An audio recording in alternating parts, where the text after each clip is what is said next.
Innal hamdalillah nahmaduhu wa nasta'inuhu wa nastaghfiruh wa na'udzu billahi min syururi anfusina wa min sayyiati a'malina. Man yahdihillahu fala mudhillalah wa man yudlil fala hadiyalah. Asyhadu an la ilaha illallah wahdahu la syarika lah wa asyhadu anna Muhammadan abduhu wa rasuluhu la nabiyya ba'dah. Allahumma fasalli wa sallim ala khatamil anbiya'i wal mursalin wa ala alihi wa sahbihi ajma'in. Amma ba'du, faya ibadallah usikum wa nafsi bitaqwallah faqad fazal muttaqun fawzan 'azima.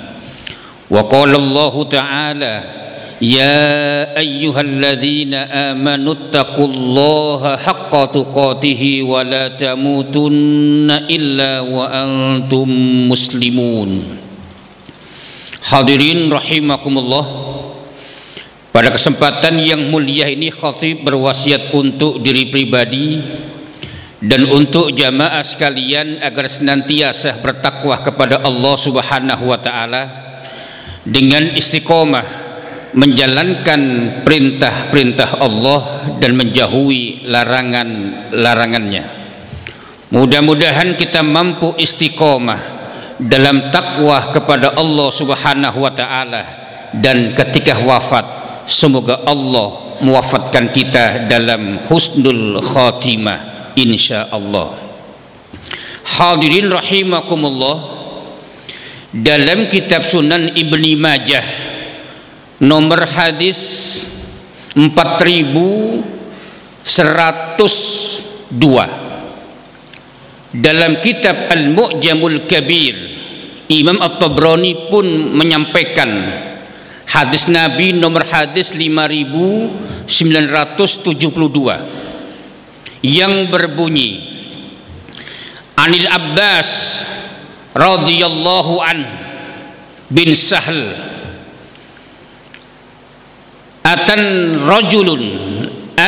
nabiyya rajulun faqala ya Rasulullah dullani ala amalin idza ana amiltuhu ahabbani Allahu wa ahabbani an-nasu. Faqala an-nabiy sallallahu alaihi wasallam izhad fid dunya yuhibbakallahu wazhad fima indan nas yuhibbakan nas. Seorang sahabat laki-laki datang kepada Nabi. Dia berkata, ya Rasulullah, tunjukkan kepada saya satu amalan yang jika amalan itu aku kerjakan ahabbaniyallahu, niscaya Allah akan mencintaiku, wa ahabbaniyan nasu, dan manusia pun banyak yang cinta kepadaku. Atas permintaan sahabatnya ini yang minta agar diberikan petunjuk amalan apa yang menyebabkan Allah mencintainya dan banyak manusia suka kepadanya, ternyata Nabi tidak menolak. Kemudian Nabi berkata, izhad fid dunya yuhibbakallah, berzuhudlah engkau di dunia ini, niscaya Allah mencintaimu. Wazhad fima indan nas yuhibbakan nasu, dan berzuhudlah engkau terhadap apa yang ada pada manusia, niscaya mereka pun cinta kepadamu. Jadi intinya adalah kata izhad, fi'il amar, fi'il madinya zahada yazhadu zuhdan zahadatan, atau zahida yazhadu zuhdan zahadatan ay taroka. Dalam kitab Al-Mu'jamul Wasit bahwa kata zahada yazhadu zuhdan zahadatan punya arti ay taroka, meninggalkan. Kemudian dalam kitab Ar-Risalah Al-Kusyairiyah Imam Junaid Al-Baghdadi mengatakan zuhud adalah istisgharud dunya wa mahau atharaha minal qalbi, menganggap kecil dunia dan menghilangkan segala macam bentuk pengaruhnya dari hati. Kemudian Ibrahim bin Adham dalam kitab At-Tahqiq mengatakan zuhud adalah farahul qalbi minad dunya la farahul yadi. Zuhud mengosongkan hati dari dunia namun tidak mengosongkan tangan. Maksudnya apa Pak Taufik? Zuhud itu bisa untuk orang kaya, bisa untuk orang super kaya, bisa untuk orang sedang, bisa untuk orang miskin. Zuhud pula untuk orang yang punya jabatan tinggi sampai presiden, raja, sultan, atau pejabat menengah ke bawah, atau bahkan rakyat biasa. Kenapa? Arti yang kedua, farahul qalbi minad dunya la farahul yadi, mengosongkan hati dari dunia tapi tidak mengosongkan tangan. Maksudnya apa? Bisa jadi orang kaya banyak hartanya tapi zuhud. Bisa pula para pejabat tertinggi negara, bisa seorang raja, sultan, presiden, jabatan di tangan tapi tidak di hati. Nah, bagaimana zuhudnya Nabi? Kita lihat dalam kitab Nasaihul Ibad dinyatakan bahwa orang yang paling kaya sejak Allah menciptakan manusia yang pertama sampai nanti paling akhir, yang paling kaya kana Sulaiman bin Dawud aghnan nas, bahwa manusia yang paling kaya adalah Sulaiman bin Dawud, Nabi Sulaiman bin Dawud. Wa kana afqarun nasi Isa bin Maryam, Isa bin Maryam, manusia yang paling fakir, bukan paling miskin, paling fakir adalah Isa bin Maryam. Jadi kalau mencontoh Nabi Sulaiman bin Dawud kayaknya, kita nggak bisa, nggak selevel. Mencontoh Nabi Isa pun juga mungkin kita tidak sefakir Nabi Isa. Tapi ketika Allah Subhanahu wa taala berfirman, laqad kana lakum fi rasulillahi uswatun hasanah, Al-Ahzab 21 ini mengatakan bahwa Nabi kita Muhammad sallallahu alaihi wasallam merupakan uswatun hasanah. Kenapa? Karena Rasulullah Nabi kita, beliau pernah menjadi orang kaya, beliau pernah menjadi penguasa, dan beliau pernah miskin di saat akhir hayatnya. Lengkap. Jadi ketika kita presiden, kita raja, kita sultan, mampu mencontoh Nabi kita Muhammad yang beliau pernah menjadi pemimpin. Dan ketika kita kaya, meskipun tak sekaya Sulaiman bin Dawud, tak sekaya Fir'aun, tapi bisa mencontoh Nabi ketika Nabi kita Muhammad kaya. Dan ketika kita miskin, bisa mencontoh Nabi kita di saat beliau miskin. Nah, bagaimana ketika Nabi punya jabatan menjadi pemimpin besar? Yang pertama, beliau jujur. Yang kedua, beliau adil. Yang ketiga, beliau bijaksana. Yang keempat, beliau santun. Yang kelima, tidak tamak terhadap dunia. Padahal kesempatan untuk mendapatkan begitu banyak harta sangat mungkin. Kesempatan untuk mendapatkan dunia yang lebih banyak sangat bisa. Tapi Nabi tidak memposisikan dirinya sebagaimana raja-raja, sultan-sultan yang rakus harta. Kemudian yang kedua, mencontoh Nabi ketika kaya. Ini persoalan besar. Maaf, saya katakan persoalan besar karena hampir mayoritas umat Islam tahu bahwa Nabi kita miskin. Oh, tidak. Bahwa Nabi pernah kaya. Dalam kitab apa disebutkan? Dalam kitab Amwalun Nabi sallallahu alaihi wasallam kasban wa infaqan wa taurisan. Sebuah mahakarya sejarah dari seorang ulama besar, Syekh Abdul Fattah Salman, dalam kitab yang berjudul Amwalun Nabi sallallahu alaihi wasallam kasban wa infaqon wa taurithan. Ini judul kitabnya. Siapa penulisnya? Syekh Abdul Fattah Salman.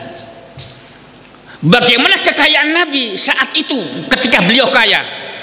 Yang pertama, beliau pernah wakaf senilai 385 miliar 500 juta. Bukan angka kecil saat itu.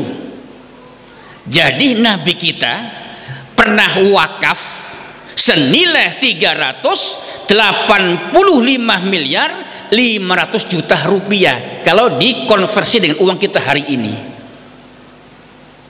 Pernahkah kita wakaf sebanyak wakafnya Rasulullah? Yang kedua, Nabi pernah punya pendapatan senilai hari ini 1,2 triliun. Nah, yang ketiga, ketika Nabi wafat, aset-aset rumah Nabi yang tidak satu, tidak dua, tidak tiga, dinilai 9 rumah itu senilai 15 miliar. Jadi bukan angka yang kecil saat itu. Maka Nabi kita pernah kaya. Pertanyaannya, bagaimana zuhudnya Nabi kita Muhammad ketika kaya? Yang pertama, Nabi Muhammad ketika kaya tidak sombong. Beliau punya banyak harta dan tidak sombong dengan hartanya itu.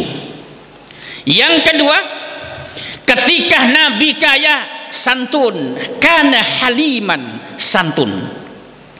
Yang ketiga, ketika Nabi kaya pandai bergaul dengan orang yang paling kaya. Nabi tidak tampak di bawahnya. Bergaul dengan para raja, Nabi tampak lebih berwibawa. Dengan orang miskin seperti Abu Hurairah, dengan orang miskin seperti Ummi Maktum, dengan orang miskin seperti sahabat Nabi yang dari Afrika, muazzin beliau Bilal ibn Rabah. Beliau pandai bergaul dengan orang miskin yang saya contohkan 3 orang tadi. Beliau sangat sayang, sangat santun, dan mampu membawa diri di depan orang-orang miskin seperti miskinnya Abu Hurairah, seperti miskinnya Ummi Maktum, seperti miskinnya sahabat Bilal ibn Rabah. Dan yang keempat, ketika Nabi kaya, ashon nas, tergolong orang yang paling dermawan di antara orang-orang yang dermawan. Itu zuhudnya Nabi ketika beliau kaya. Satu, tidak sombong. Kedua, santun. Ketiga, pandai bergaul. Keempat, paling dermawan di antara orang-orang yang dermawan. Ma sa'ala ahadun an-nabiyya illa wa huwa yahmidu ma sa'ala. Tidak ada orang minta ke Nabi pulang dengan tangan kosong. Yang paling sering orang minta 2 dikasih 4, minta 5 dikasih 6. Tidak kayak saya, orang minta 10 saya kasih setengah. Bukan setengah dari 10, setengah dari 1.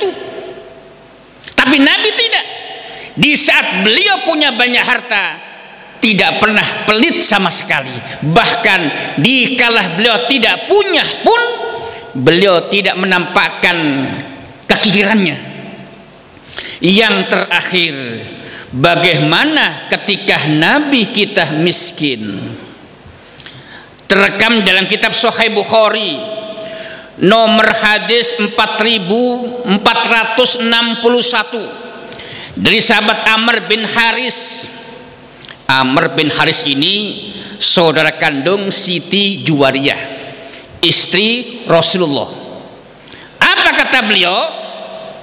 Ma tarakan Nabi sallallahu alaihi wasallam inda mautihi dinaron wala dirhaman wala abdan wala amatan wala syai'an illa baghlatul bayda allati yarkabuha wa silahahu wa ardon ja'alahu li iblis sabili sadaqatan.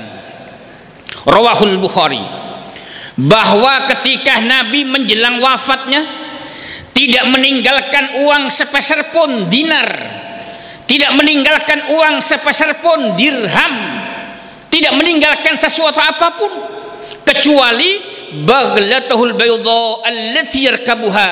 Beliau meninggalkan tunggangannya yang sangat sederhana, yaitu keledai yang berwarna putih, wasilahahu pedang perangnya, wa ardon dan sebidang tanah.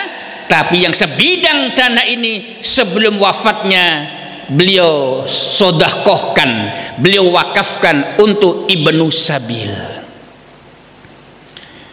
Kemudian suatu hari Siti Maimunah, istri Nabi, bercerita kepada Hasan Husain cucu Nabi bahwa suatu hari Ananda, kami istri-istri kakekmu Muhammad sallallahu alaihi wasallam di dapur rumah tangga kami tidak ada sejumput pun, tidak ada sepeser pun uang, tidak ada gandum sejumput pun. Lantas untuk sarapan pagi kakekmu memanjat pohon kurma. Di pagi hari itu kami dan kakekmu dapatlah untuk sarapan 3 butir kurma dan segelas air. Untuk makan siang pun kami belum mendapatkan rezeki dari Allah Subhanahu wa ta'ala, dan kakekmu memanjat pohon kurma sendiri tanpa dibantu oleh siapapun, dan siang itu kami bisa makan siang dengan 2 butir kurma dan segelas air. Kemudian ketika makan malam, dimakan malamnya Nabi itu sebelum maghrib, kakekmu manjat pohon kurma untuk yang ketiga kalinya, dan kami pun makan malam dengan sebutir kurma dan segelas air. Mendengar ini Hasan Husain menangis. Lima ma qala an-nabiyyu aliyan abi wa lima ma qala an-nabiyyu Aba Bakrin li Abi Bakrin wa lima ma qala an-nabiyyu li Umarah wa li Utsmanah. Kenapa Rasulullah enggak bilang sama papaku Ali, menantunya? Kenapa Pak Kakek enggak bilang sama sahabatnya Abu Bakar? Kenapa tidak ngomong sama sahabatnya Umar?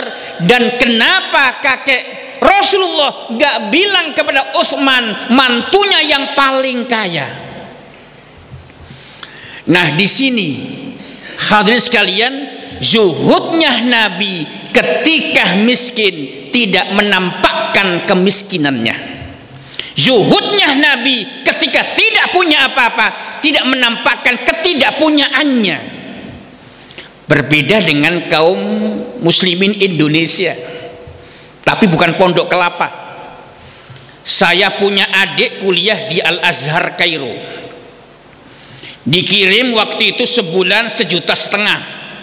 Tahun 90-an besar, bukan angka yang kecil. Karena Mesir dengan Indonesia tidak jauh beda, bahkan cenderung lebih murah. Tapi adik-adik saya dan teman-temannya asal Indonesia ada pengumuman bagi mustahik zakat diharapkan datang ke tempat ini pukul 9.00. Itu adik saya dan teman-temannya yang tidak miskin antri nomor 1 sampai 10. Antri nomor 11 mahasiswa asal Patani, Thailand. Antri ketiga Myanmar. Antri keempat Filipina. Tidak tampak orang Malaysia dan orang Brunei ikut antri. Orang tua saya bilang, kamu ikut antri bagaimana ceritanya? Ayah ngirim kamu 1,5 juta dan sangat cukup. Kata adik saya, Pak, saya kan fisabilillah, kan saya kan tulabul ilmi, ada saja alasannya. Nah, potret kita begitu. Dia punya rumah tidak ngontrak, punya motor, punya kulkas, punya televisi, masih mengatakan ana miskin, saya miskin. Minta sodakoh, minta kupon zakat fitrah, zakat mal, itu potret kita. Tapi Nabi, zuhudnya Nabi ketika beliau tidak punya, tidak menampakkan ketidakpunyaannya. Ketika miskin, tidak memperlihatkan kemiskinannya. Maka mudah-mudahan yang hadir pada kesempatan Jumat ini mampu mencontoh zuhudnya Nabi ketika jadi pimpinan, ketika menjadi orang kaya, dan ketika menjadi orang miskin. Insya Allah ketika mampu berzuhud, Allah mencintai kita dan banyak orang suka kepada kita. Wa idza quri'al Qur'anu fastami'u lahu wa ansitu la'allakum turhamun. A'udzu billahi minasy syaithanir rajim. Bismillahirrahmanirrahim. بل تؤثرون الحياة الدنيا والآخرة خير وأبقى إن هذا لفي الصحف الأولى صحف إبراهيم وموسى. بارك الله لي ولكم في القرآن العظيم ونفعني وإياكم بما فيه إنه هو الغفور الرحيم. اللهم صل على سيدنا محمد. اللهم صل على سيدنا محمد. اللهم صل وسلم وبارك على سيدنا محمد وعلى آله وصحبه أجمعين.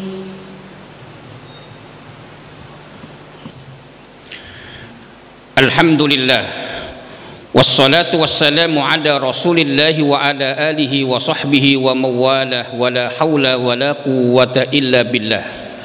Ashhadu an la ilaha illallah wahdahu la syarika lah, wa ashhadu anna Muhammadan abduhu wa rasuluhu la nabiyya ba'da.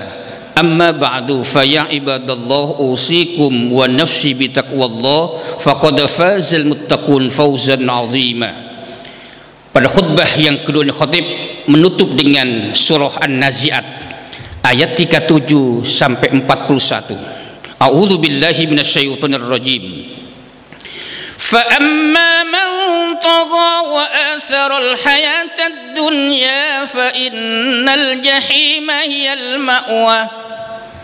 Dan adapun orang-orang yang melampaui batas, dia punya banyak harta, ia dapatkan dari cara yang tidak halal. Dia punya jabatan, punya harta, ia peroleh dengan cara yang tidak benar. Dia si miskin tapi melacurkan dirinya. Wa atharal hayatad dunya fa innal jahima hiyal ma'wa. Maka sungguh neraka jahimlah tempat tinggalnya. Wa amma man khafa maqama rabbih wa nahan nafsa 'anil hawa fa innal jannata hiyal ma'wa. Dan adapun orang-orang yang takut kepada Allah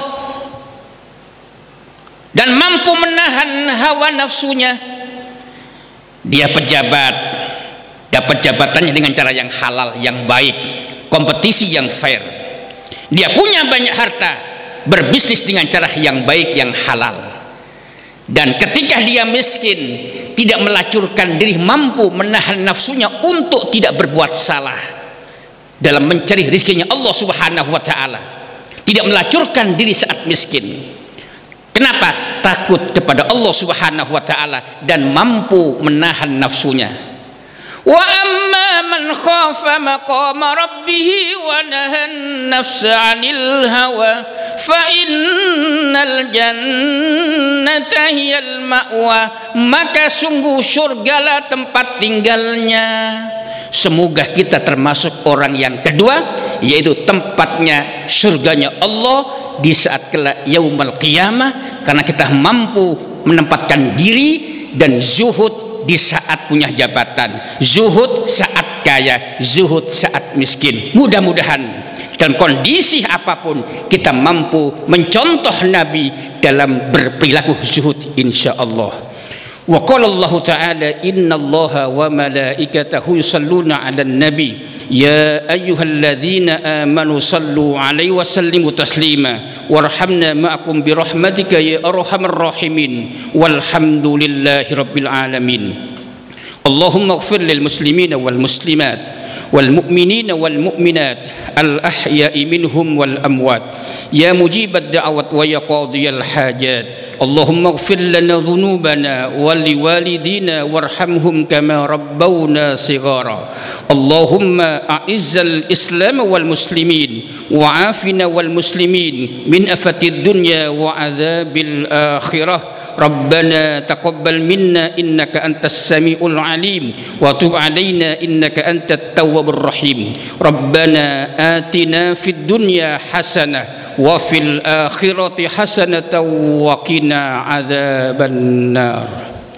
عباد الله إن الله يأمر بالعدل والإحسان وإيتاء ذي القربى وينهى عن الفحشاء والمنكر والبغي يعظكم لعلكم تذكرون ولذكر الله أكبر أقيموا الصلاة.